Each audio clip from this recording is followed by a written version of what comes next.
तरतस्यार्थे स्वभिज्ञस्वराट् तेने ब्रह्मरुदादिकवये मह्यन्ति यत्सो तेजो वायुमृदां यथा विनिमयो यत्र स्त्रिशर्यो भूषः धाम्ना स्वेन सदा निरस्तकुहः सत्यं परं धीमहि सत्यं परं धीमहि सत्यं परं धीमहि गोपालकृष्ण आणि राजा जिया वाटा जाये ते चोरासे आडव होय का राक्षसा देव पाहे रात्री होऊने। भगवान सिद्धेश्वराच्या असीम कृपेनं श्री रुक्मिणी पांडुरंगाच्या चरणाजवळ बसून श्री सद्गुरु ज्ञानेश्वर महाराज, श्री जगद्गुरु तुकाराम महाराज, श्री संत एकनाथ महाराज यांच्या चरण सानिध्यात आपण सर्वजण मिळून महान ग्रंथराज ज्ञानेश्वरीच्या 18व्या अध्यायाच्या 724 ओळीचा आपण विचार करतो आहोत। विषय आहे तामसी बुद्धी। आणि राजा जिया वाटा जाये ते चोराशी आडव होय। राजा दृष्टांत दिलाय की राजा ज्या रस्त्याने जातो ते चोराला प्रतिबंधक कारक होते। त्या रस्त्याने चोर कधीच येणार नाहीत ज्या रस्त्याने राजा जातो। अर्थात चोराला तो राजमार्ग जो आहे तो चुकीचा वाटतो ज्या रस्त्याने राजा येणार आहे। का राक्षसा दिवप आहे। राक्षसाला दिवस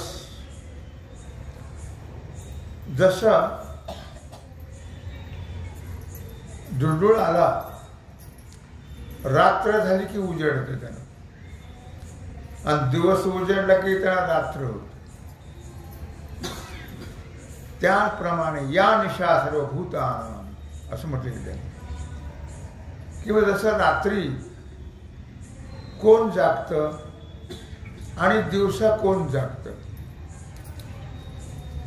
ज्यावेळी या निशा सर्वभूतानां तस्यां जागर्ति संयमी असं म्हटलेलं आहे की ज्यावेळी प्राणीमात्र सगळे जीव मनुष्य वगैरे जागे असतात त्यावेळी साधक जे असतात, महात्मे जे असतात ते झोपलेले असतात आणि ज्यावेळी लोक झोपतात त्यावेळी ते जागे असतात।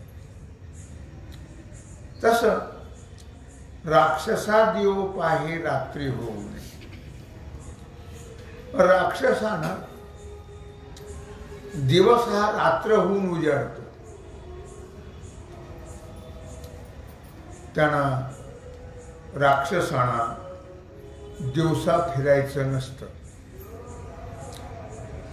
तोच प्रकार मी अगोदर सांगितल्याप्रमाणेच आहे तो की सामान्याचा दिवस त्यांची रात्र, सामान्याची रात्र त्यांचा दिवस। मग त्यांना रात्री फिरायला राक्षसांना चांगलं असतं, दिवसा काही ते फिरू शकत नाही म्हणून ते रात्रीला दिवस मानतात आणि दिवसाला रात्र मानतात। आणखी दृष्टांत दिलं नाना निधानची दैवा होय कोळसयाचा उडवा।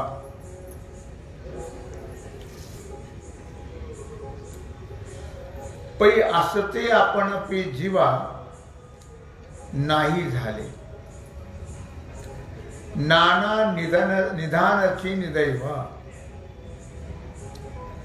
होय कोळसे याचा उडवा. दुर्दैवी माणसाला तुका म्हणे धन, अभाग्या कोळसे. दुर्दैवी माणसाला धनाचे कोळसे होतात, भाग्यवानाला कोळशाचं धन होतं. मी तुम्हाला नेहमी सांगत असतो, एक नारायण महाराज गरजे होते. ते तिकडंच राहत होते. तो शिवलिंग कोणता आहे तिथं त्यांचं गाव होतं. महादेव खाली भरदेश होत, त्या रस्त्यावर त्यांचं गाव आहे. तिने पाथर्डीला मोठा वाडा घेतला होता आणि आम्हा दोघांनाही तिथं नेलं. मोठा वाडा आणि मागच्या बाजूला त्यांनी मोठं पटांगण आणि त्यांनी नेऊन दाखवलं, हा पहा रांजण. आम्ही पैठणहून ब्राह्मण आणले, होम हवन केलं, खूप खूप खर्च केला. कोणी सांगितलं भाऊ इथं धन आहे म्हणून. महाराज असं करावं म्हणजे मला हसायला येतं. काय तेव्हा आणले ब्राह्मण, होम हवन केलं, मोठा खर्च केला आणि ते खोदलं तर ते मला कोळसे पण दाखवले आणि तो रांजण पण दाखवलं. तुका म्हणे धन अभाग्या कोळसे. काय दुर्दैवी माणसाला धनाचे कोळसे होतात आणि भाग्यवानाला कोळशाचं धन होतं. लक्षात ठेवा. म्हणून या ठिकाणी सांगितलंय की नाना निधानाची निदैवा, होय कोळसयाचा उडवा. की दुर्दैवी माणसं जी असतात त्यांना धनाचे कोळसे दिसतात, धन दिसत नाही. पण असं ते आपण आपली जीवा नाही झाले. पण एक महत्वाचा भाग आहे, त्याच्या जीवाला भोग घेण्याकरता नसल्यासारखं झालेलं असतं. कारण जो मनुष्य आरोग्यवान आहे तोच कुठल्याही विषयाचा भोग घेऊ शकतो. पण ज्याचं आरोग्य चांगले नाही, ज्याला शुगर आहे, त्याला तेवढी दिवाळी झाली, काय उपयोग आहे त्याचा? शुगर ज्याला आहे त्यांना गोड चालत नाही आणि ज्यांना चांगली ठणठणीत तब्येत आहे त्यांना गोड मिळत नाही. अशी परिस्थिती आहे. जिथं दात आहेत तिथे चणे नाहीत आणि जिथं चणे आहेत तिथं दात नाहीत, अशी परिस्थिती आहे. तसं या 2-3 दृष्टांताप्रमाणे तैसे धर्म जात जिती तुके, जिये बुद्धीशी पातके, सात ते लटके ऐशीची बुझे. त्याप्रमाणे जेवढा धर्म आहे तेवढा त्या बुद्धीला पाप वाटतं. अशी माणसं आहेत आज. धर्माला पाप म्हणणारी माणसं आज आहेत. लक्षात ठेवा. काही या राजकारणातली माणसं मी अशी पाहिली की त्यांना शाहू, आंबेडकर, आणखी ते तिसरे कोण, फुले, यांच्या पुतळा दिला तर ते हातात घेतात बघ, त्यांना भेट म्हणून. पण शिवाजी महाराजांचा हिंदू म्हणवणारे अगदी फार मोठे राजकारणी, तुम्हाला माहित असेल ते, पण त्यांना जर छत्रपतींचा पुतळा दिला भेट तर ते म्हणतात तिकडे तिकडे. असली दुर्दैवी माणसं या जगामध्ये आहेत. लक्षात ठेवा. इथं ओवी आली म्हणून सांगतो मी. तैसे धर्म जात तितुके तिये बुद्धीशी पातके. जेवढा धर्म आहे तेवढं त्यांना पाप वाटतं आणि जेवढं पाप आहे त्यांना धर्म वाटतो. केवढं दुर्दैव आहे लक्षात ठेवा. मुद्दा काय चाललेला आहे या वर्षा दृष्टांताप्रमाणे की जसं दुर्दैवाला धनाचे कोळसे होतात, भाग्यवानाला कोळशाचं धन होतं, राक्षसाला रात्रीचा दिवस आणि दिवसाची रात्र, राजा ज्या वाटाने जातो ती वाट चोराला योग्य नाही. तसं सिद्धांत तैसे धर्म जात तितुके तामशी बुद्धीचा विचार चाललेला आहे.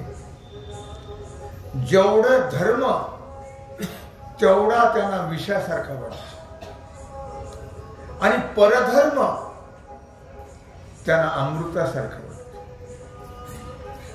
भगवान सांगताय स्वधर्म निधनम श्रेय परधर्मो भयावह. दुसऱ्याचा धर्म हा अत्यंत भयानक असतो आणि आपला धर्म हा श्रेष्ठ आहे. पण अशा वृत्तीच्या लोकांना आपला धर्म विष वाटतो आणि दुसऱ्याचा धर्म श्रेष्ठ वाटतो. आणखी यापेक्षा दुर्दैव ते कोणतं? तामशी बुद्धीचा विचार चाललाय. साच ते लटके ऐशीची बुझे. खरं जे आहे ते खोटं करतात आणि खोटं जे आहे त्याला महत्व देतात. अशा वृत्तीचे लोक आहेत. खऱ्याला खोटं समजतात आणि खोट्याला महत्व देतात. काय तेव्हा ते आघवेचे अर्थ करोळी घाली अनर्थ. गुण ते व्यवस्थित दोषची म्हणे. ते आघवेचे अर्थ ती बुद्धी जी आहे ती तामसी बुद्धी जी आहे ती अर्थाला अनर्थ करून टाकते आणि अनर्थाला अर्थ करते. तामसी बुद्धी काय अर्थाला अनर्थ आणि अनर्थाला अर्थ करून टाकते. कोणत्याही काळामध्ये जे जे नीतिशास्त्राने सांगून दिलंय, नीतिशास्त्राने व्यवस्थित सांगितलंय की हे गुण जे आहेत ते अत्यंत उत्तम आहेत असं नीतिशास्त्राने काही गुणांचा गौरव केलेला आहे. लक्षात ठेवा. पण हे मात्र त्याला दोष समजतात. दोष समजतात. संत तर याच्या वेगळे आहे. गुणदोष याती न विचारी काही ठाव दिला पायी पुलिये. सज्जन जे असतात ते गुणाचा दोषाचा विचार करत नाही आहेत. लक्षात ठेवा. पण तामसी बुद्धीला गुण दोष वाटतात आणि दोष गुण वाटतात. किंबहुना श्रुती जाते आदिष्ठून केले सरते ते तुलेही उपरते जाणे जे बुद्धी.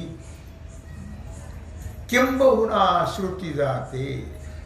किंबहुना म्हणजे फार काय सांगू अर्जुना. भगवान सांगता आहे अरे बाबा श्रुती म्हणजे वेद. वेदाने ज्याचा स्वीकार केलेला आहे, वेदाने जे मान्य केलेलं आहे ते सर्व या तामसी बुद्धीच्या लोकांना विपरीत वाटतं. ते वेदाला मानत नाहीत. लक्षात ठेवा. ते श्रुतीला, शास्त्राला, संतांना, देवाला मानत नाहीत. त्यांनी स्पष्ट सांगितलं हे देव त्याचे आम्ही बाप आहोत. आता कधी बाप झाला आणि याच्या पोटी कधी जन्म घेतला देवाने कोणास ठाऊक. तुम्ही ऐकलं असेल, वाचलं असेल म्हणा. हे देव आहेत ना त्याचे आम्ही बाप आहोत. हे कोण म्हणतं? तामसी बुद्धीचे लोक असं म्हणतात. कारण ज्यांना गोमांसाशिवाय दुसरं चालत नाही असे तामसी बुद्धीचे लोक, ते देवाला सुद्धा आम्ही त्याचे बाप आहोत, देवाचे बाप आहे काय. काही गोष्टी फारच कौतुकास्पद वाटतात, पण असो, माझं असं म्हणणं, सर्वेत्र सुखिनः सन्तु, सर्वे सन्तु निरामयाः, सर्वे भद्राणि पश्यन्तु मा कश्चित् दुःख. जे खळाची अशी आपली वृत्ती ठेवावी, आपण अशी बुद्धी ठेवा. देवा त्यांच्या बुद्धीला सुधारणा कर रे बाबा काय, आणि त्यांना सन्मार्गाला नेऊन त्यांचाही उद्धार कर, पापी का असणार. असा आपण नेहमी विचार करत जावा, विरुद्ध विचार आपण करू नये.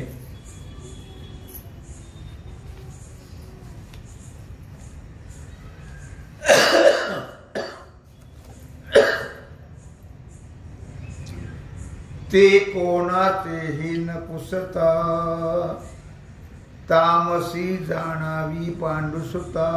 असे जे लोक आहेत ना, अशा वृत्तीचे, उलट्या वृत्तीचे, उलट्या बुद्धीचे, पापाला पुण्य, पुण्याला पाप समजणारे असे जे लोक आहेत, ते कोणातेही नको, त्याला कोणाला विचारायचं काही कारण नाही.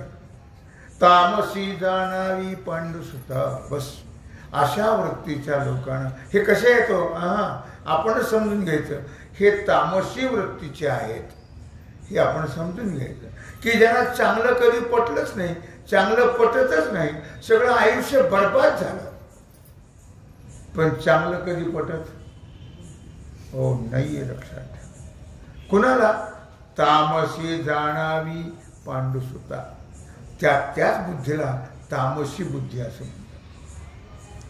रात्री काय धर्मार्था साच करावी. अर्थात अर्जुना, जी बुद्धी धर्म आणि इतर व्यावहारिक अर्थाबद्दल रात्र आहे, जी बुद्धी, ज्या बुद्धीला धर्म म्हणजे रात्र आहे, इतर व्यवहार जो आहे चांगला, तो ज्यांना रात्री सारखा वाटतो, अज्ञानरूप असे जे लोक असतात की ज्यांना अजिबात काही कळत नाही. लक्षात ठेवा, अशा बुद्धीला धर्म कळतो नाही कळणार. किती जरी जन्म घेतले तरी अशा तामसी वृत्तीला, तामसी बुद्धीला धर्म कधीही कळणं शक्य नाही, शक्य नाही. कदाचित धर्माचं स्वरूप सूक्ष्म आहे. लक्षात, ते वेद कळल्याशिवाय धर्माचं स्वरूप कळत नाही. इतकं मोठं नाही आहे ते कळायला, सूक्ष्म आहे अत्यंत. लक्षात ठेवा. आणि म्हणून त्याचं ज्ञान हे अत्यंत हीन आहे, म्हणून ते सोडून द्यावं. आपण त्याचा फारसा विचार करण्याचं कारण नाही. तरी पण व्यावहारिक जे पदार्थ आहेत, त्या पदार्थाचं म्हणा, त्या वस्तूचं म्हणा, अयथार्थ ज्या बुद्धीला आहे, यथार्थ ज्यांना ज्या बुद्धीला नाही आहे, ती बुद्धी यथार्थ आणि अयथार्थ, यथार्थ म्हणजे सत्य, अयथार्थ म्हणजे मिथ्या, की हे ज्यांच्या बुद्धीला कळत नाही, पटत नाही, त्या बुद्धीला तामसी बुद्धी असं म्हटलेलं आहे. हा सगळा तामसी बुद्धीचा विचार आहे. अर्थात बुद्धी ही नेहमी धर्माविषयी प्रमाणभूत असावी. नेहमी धर्माबद्दल त्या बुद्धीला प्रेम असावं पण नसतं.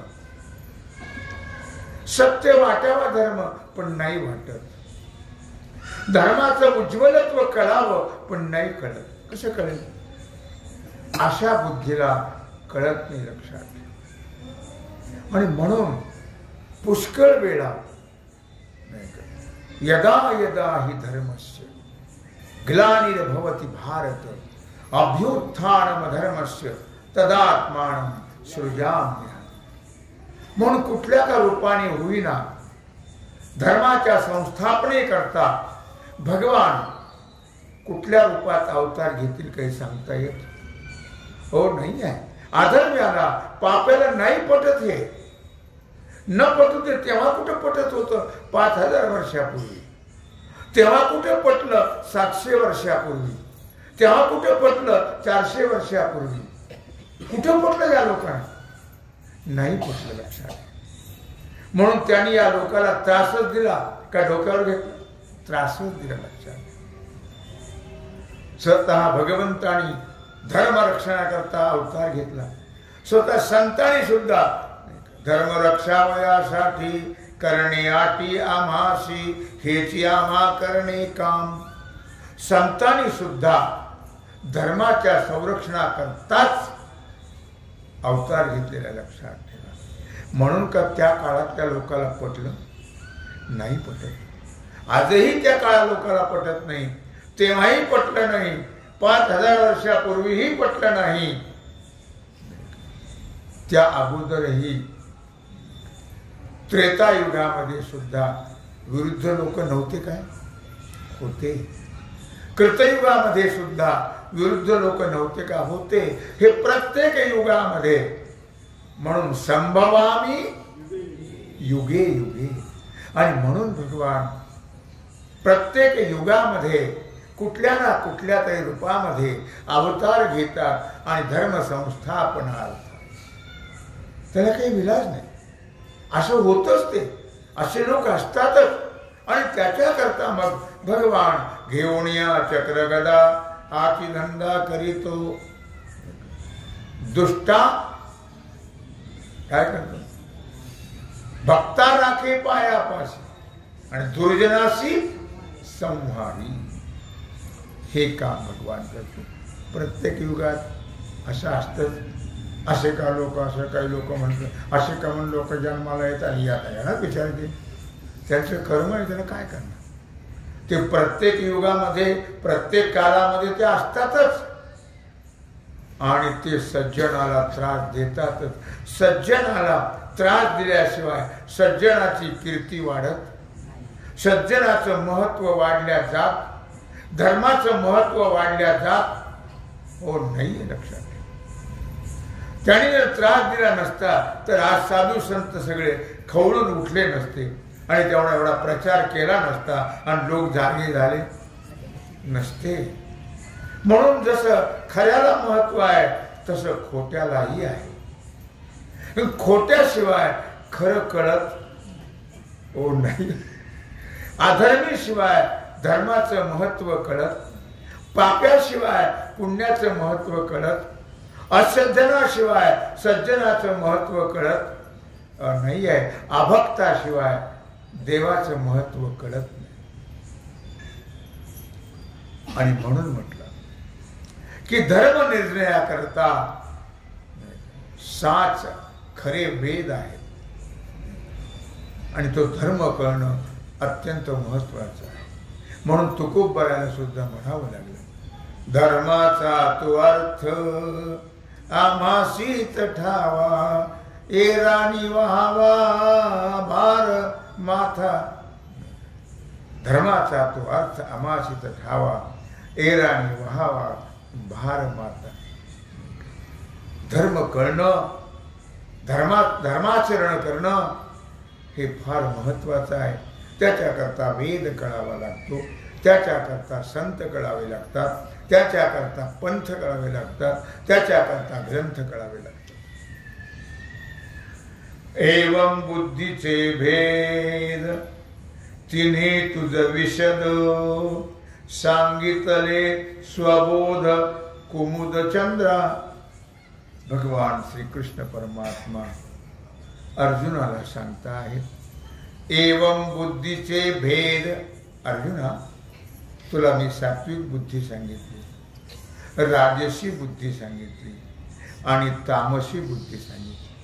अशा प्रकारे बुद्धीचे भेद तिन्ही प्रकारचे तुला अत्यंत विश्लेषण करून दृष्टांताने तुला मी पटवून दिले.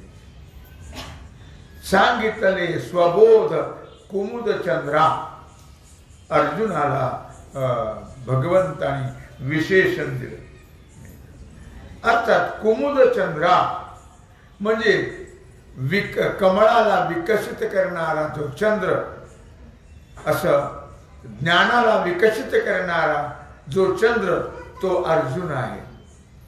अर्जुनामुळेच तर आपल्याला आज ज्ञानेश्वरी कळती आहे.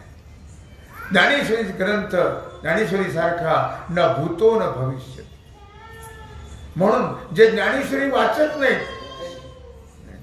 तुम्ही ऐकलं असेल स्टेटसला एका महाराजांनी सांगितलं, ते गणेश महाराज म्हणून आहेत, त्यांनी सांगितलं जे ज्ञानेश्वरी वाचत नाहीत ती माणसंच नाहीत. ज्यांना ज्ञानेश्वरी कळली नाही ती माणसं नाही आहेत. लक्षात, जे ज्ञानेश्वरी वाचले त्यांनी वाचतायत ती माणसं आहेत असं म्हटलं जाईल. असं का म्हटलं?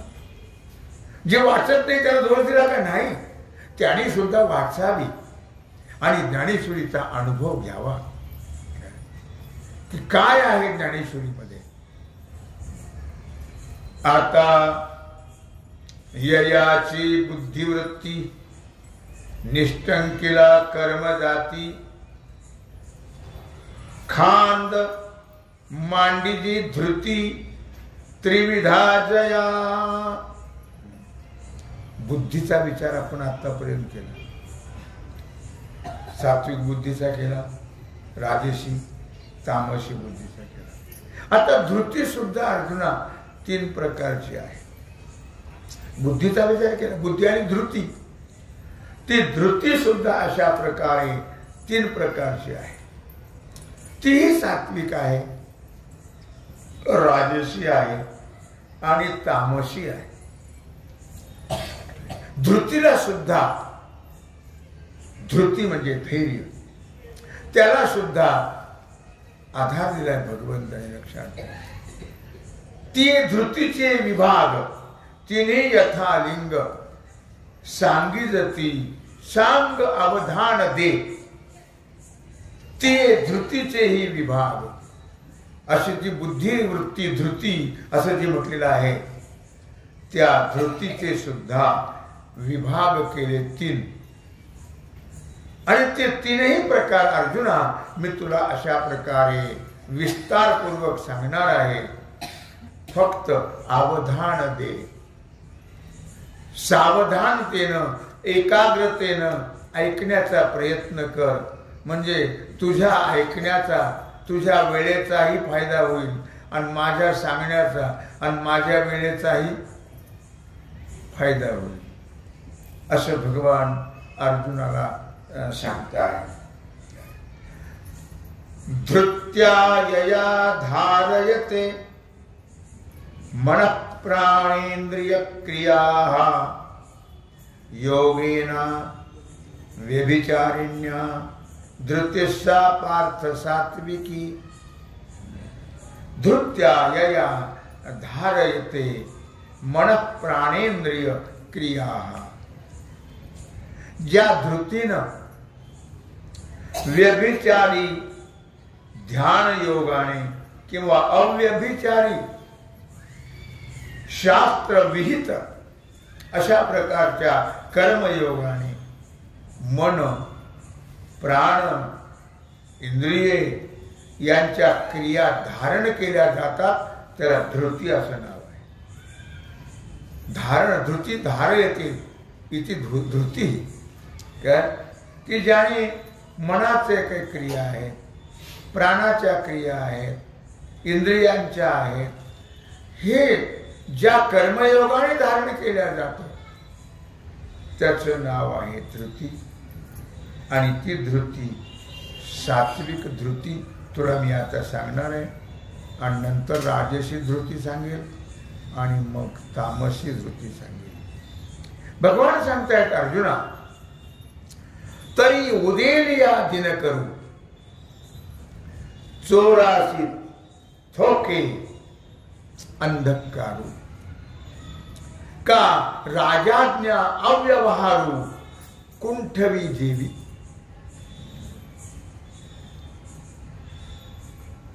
तरी उदयलिया दिन करू, सूर्याचा उदय झाल्यानंतर चोराला अंधार होतो.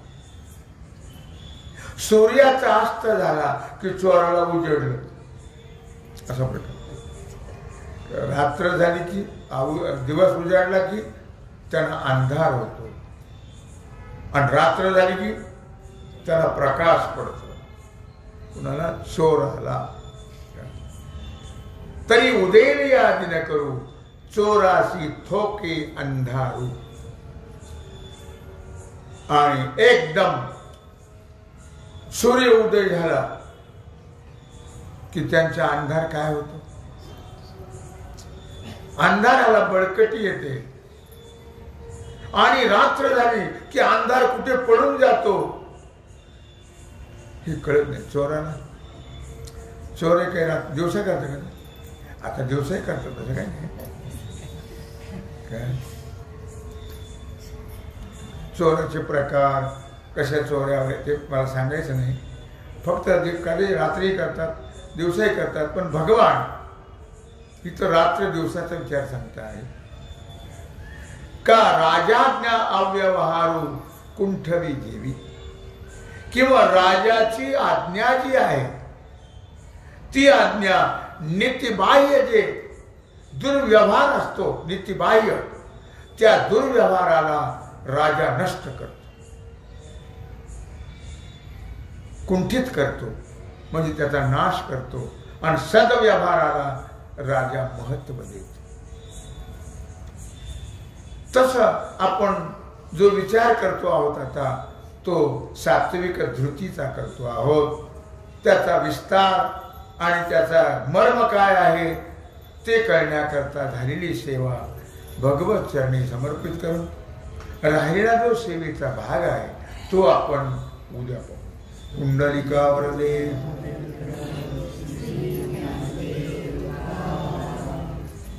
ओम नमः. आता विश्वात्मके येणे